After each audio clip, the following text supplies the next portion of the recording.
ಒಂದು ಎನ್ಕೌಂಟರ್ನಲ್ಲಿ 3 ಸಾವನ್ನಪ್ಪಿದ್ರೆ ಓರ್ವನಿಗೆ ಗಾಯವಾಗಿದ್ದ, ಓರ್ವ ಗಾಯಗೊಂಡಿದ್ದ, ಮಹಿಮಾ ದಾಸ್ ಅಂತ ಹೇಳಿ. ಆದರೆ ಅವತ್ತಿನಿಂದ ಈತ ನಾಪತ್ತೆ. ಇವತ್ತು ದಿಢೀರಂತ ಪ್ರತ್ಯಕ್ಷವಾಗಿದ್ದಾನೆ. 4ನೇ ಆರೋಪಿ ಮಹಿಮಾ ದಾಸ್ ಪ್ರತ್ಯಕ್ಷವಾಗಿ ಒಂದು ವಿಡಿಯೋವನ್ನು ಹರಿಬಿಟ್ಟಿದ್ದಾನೆ. ಬರ್ತಾ ಇದ್ದಂತೆ ಒಬ್ಬರು ಶೂಟ್ ಮಾಡಿದ್ರು, ಭಯ ಆಗಿ ಓಡ್ ಹೋದೆ. 5 ನಿಮಿಷ ಆದಮೇಲೆ ಸೌಂಡ್ ಇರಲಿಲ್ಲ, ನನಗೆ ಹುಷಾರಿರಲಿಲ್ಲ, ಮೆಲ್ಲಗೆ ಮನೆ ಸೇರಿಕೊಂಡೆ, ಆಮೇಲೆ ಆಸ್ಪತ್ರೆ ಸೇರಿದೆ. ನಾನಿದೀಗ ಆಚೆ ಬರೋಕೆ ಭಯ ಆಗ್ತಾ ಇದೆ ಅಂತ ಒಂದು ವಿಡಿಯೋದಲ್ಲಿ ಹೇಳಿದ್ದಾನೆ.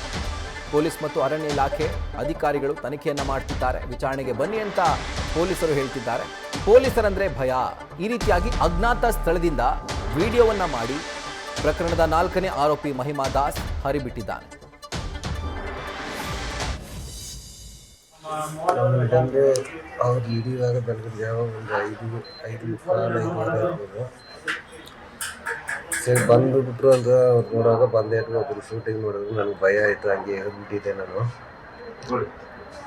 ಆಮೇಲೆ ಆ ಥರ ನನ್ನ ಮೇಲೆ ಏಟ್ ಕೊಟ್ಟರು. ನಾನು ಹಂಗೆ ಡೌನ್ಗೆ ಎದ್ದು ಓಡ್ಬಿಟ್ಟಿದ್ದೆ. ಏನಾಯ್ತಿಲ್ಲ, ಒಂದು 5 ನಿಮಿಷ ನೋಡುವಾಗ ಒಂದು ಸೌಂಡ್ ಇಲ್ಲ. ನನಗೆ ಹುಷಾರಿಲ್ಲದೆ, ತುಂಬ ಹುಷಾರಿಲ್ಲದೆ ಸೀರಿಯಸ್ ಬರ್ತಾರೆ, ಹೊಟ್ಟೆ ನೋಡ್ಕೊಂಡು ಇದಾಗಿದ್ದೆ. ನಾನು ಮೆಲ್ಲಗೆ ಬಂದು ಮನೆ ಸೇರಿಬಿಟ್ಟು ಹಾಸ್ಪಿಟ್ಲಿಗೆ ಬಂದುಬಿಟ್ಟಿದ್ದೆ ನಾನು. ಈಗ ಇವ್ರನ್ನ ಪಾಲಿಸ್ಕೊಂಡ್ರೆ ನನಗೆ ಒಂಥರ ಭಯ ಆಗ್ತದೆ.